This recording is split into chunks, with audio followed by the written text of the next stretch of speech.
Welcome to my YouTube channel. So today in this video I am going to show you how to create a dual application or how to clone applications in this device.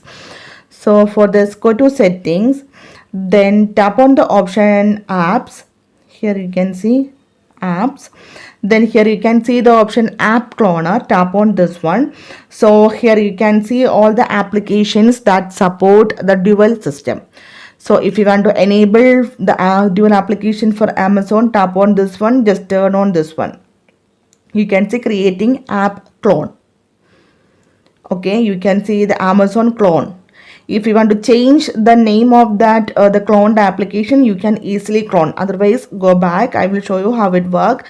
Go to home screen. You can see two Amazon applications. You can see here, right? So simply in this way you can create the dual application or you can clone the applications in this device. Thank you for watching. Thank you. Bye bye.